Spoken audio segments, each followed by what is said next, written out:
Iran ইস্যুতে হঠাৎ Saudi পাকিস্তানের বৈঠক, আড়ালে কি কোনো বড় যুদ্ধের প্রস্তুতি? মধ্যপ্রাচ্যের আকাশে এখন কেবলই বারুদের গন্ধ আর ধ্বংসের দামামা। গত ২৮ ফেব্রুয়ারি যুক্তরাষ্ট্র ও ইসরায়েল মিলে ইরানে যে আগ্রাসনের আগুন জ্বালিয়েছিল, সেই আগুনেই এখন পুড়ছে পুরো মধ্যপ্রাচ্য।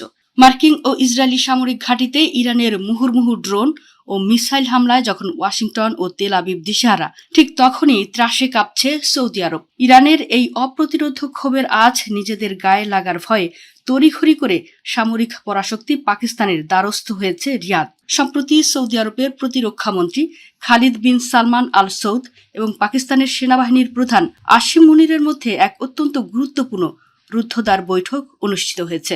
সৌদি প্রতিরক্ষা মন্ত্রণালয়ের তথ্য মতে, দুই ভ্রাতৃপ্রতিম দেশের বিদ্যমান কৌশলগত প্রতিরক্ষা চুক্তির আলোকেই এই বৈঠক অনুষ্ঠিত হয়, যার মূল বিষয়বস্তু ছিল রিয়াদের বিরুদ্ধে তেহরানের সম্ভাব্য আগ্রাসন।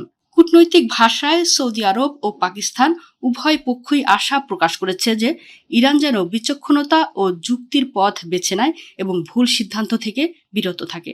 তবে সামরিক বিশ্লেষকদের মতে এটি আসলে কোনো সাধারণ আহ্বান নয়, বরং ইরানের ক্রোধ থেকে নিজেদের বাঁচানোর এক মরিয়া আকুতি। কারণ রিয়াদ খুব ভালো করেই জানে ইসরায়েল ও আমেরিকানের পর ইরানের মিসাইলের পরবর্তী নিশানা হতে পারে সৌদি আরবের তেলক্ষেত্র ও কৌশলগত স্থাপনাগুলো। আর তাই নিজেদের আকাশ ও মাটি সুরক্ষিত রাখতে পাকিস্তানের মতো শক্তিশালী মিত্রের সামরিক সহায়তার নিশ্চয়তা খুঁজছে তারা। বর্তমান এই মহাযুদ্ধের সূত্রপাত হয়েছিল একটি ব্যর্থ কূটনীতির মধ্যে দিয়ে। গত ৬ ফেব্রুয়ারি থেকে ২৭ ফেব্রুয়ারি পর্যন্ত টানা ২১ দিন ধরে তেহরান এবং ওয়াশিংটনের মধ্যে পরমাণু প্রকল্প নিয়ে সংলাপ চলে, কিন্তু কোনো সমঝোতা ছাড়াই সেই আলোচনা ভেস্তে যাওয়ার পরদিনই ২৮ ফেব্রুয়ারি ইরানে অপারেশন এপিক ফিউরি শুরু করে মার্কিন বাহিনী। একই সময় ওয়াশিংটনের সাথে তাল মিলিয়ে ইরানে অপারেশন রোয়ারিং লায়ন নামে সামরিক অভিযান শুরু করে দখলদার ইসরায়েল। কিন্তু আমেরিকা ও ইসরায়েলের এই দমভক্তি বুমেরাং হতে সময় নেয়নি। হামলার পাল্টা জবাব হিসেবে ইসরায়েল ও মধ্যপ্রাচ্যে থাকা মার্কিন সামরিক ঘাঁটিগুলোতে এখন আক্ষরিক অর্থেই বৃষ্টির মতো ড্রোন ও ব্যালিস্টিক মিসাইল ছুড়ছে ইরান।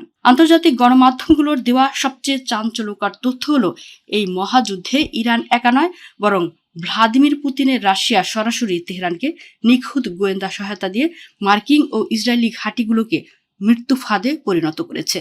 রাশিয়ার এই হাইটেক গোয়েন্দা নজরদারির কারণেই ইরানের প্রতিটি মিসাইল লক্ষ্যবস্তুতে একেবারে পিন পয়েন্ট আঘাত হানছে।